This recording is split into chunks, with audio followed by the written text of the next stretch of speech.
আপনাদের এই এলাকাটার নাম কি?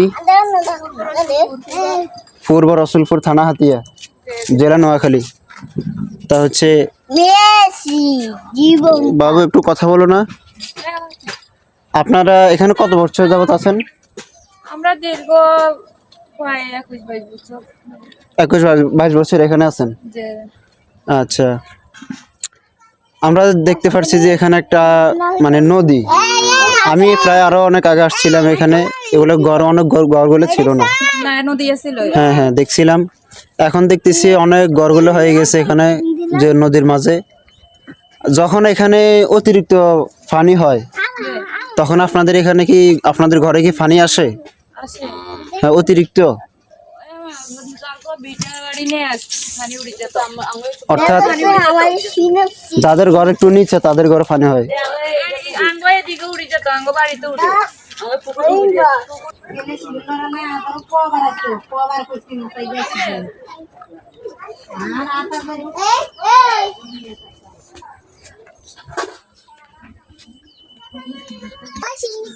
আপনাদের এখানে যখন অতিরিক্ত পানি হয়, অর্থাৎ আপনাদের ঘরে যখন পানি ঢুকে তখন আপনাদের ক্ষয়ক্ষতিটা কেমন হয়? যেমন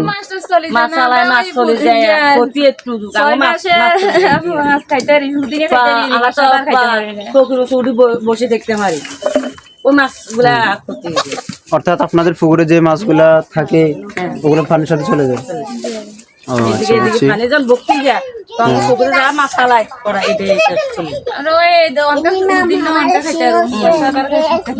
অর্থাৎ যখন আপনাদের পুকুরে পানি থাকে তখন আপনারা পুকুরের মাছ খেতে পারেন, যখন পুকুরে পানি চলে আসে তখন তার মাছ খেতে পারেন না।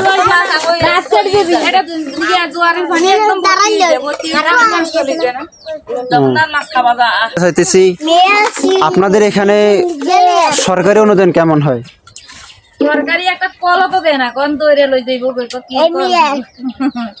আচ্ছা, আমি এখানে দেখতেছি আপনাদের পাশে এই যে আপনাদের এখানে কারেন্টের লাইন আছে, অর্থাৎ সৌরবিদ্যুতের লাইন আছে। সৌরবিদ্যুৎ কেমন চলে আপনাদের এখানে?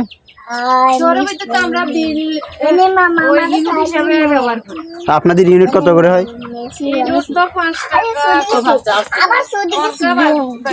1 ইউনিট 8 টাকা করে হয়। আচ্ছা, তাহলে আপনাদের মাসে কত ইউনিট হয়? এখন গরমকালে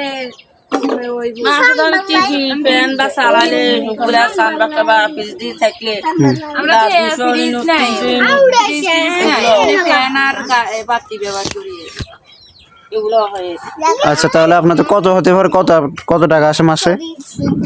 500-2000 আচ্ছা, যাদের ঘরে ফ্রিজ নাই, তারপর হচ্ছে টিভি না, তাদের ঘরে 100-150 টাকা হয়। আচ্ছা, আমি যে ঘরটা এখন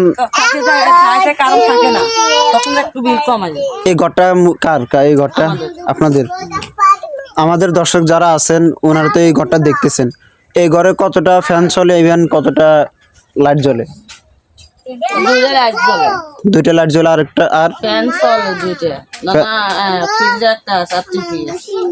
একটা টিভি আছে, একটা ফ্যান আছে, আর হচ্ছে একটা টিভি আছে, আর একটা ফ্রিজ আছে, আর 2টা লাইট, 2টা ফ্যান চলে, এটাই। তাহলে আপনাদের মাসে কত ইউনিট আসে?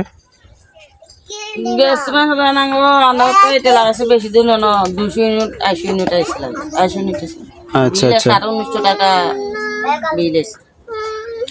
আচ্ছা, আমি আরেকটা জিনিস জানতে চাচ্ছি, আপনাদের এখানে যখন অতিরিক্ত পানি হয়ে যায় আপনাদের এখানে আশ্রয় কেন্দ্র কোথায়? হাতিয়া বাজারে। আচ্ছা আচ্ছা আচ্ছা, তাহলে ঠিক আছে, অনেক কষ্ট দিলাম। Thank you. আসসালামু আলাইকুম।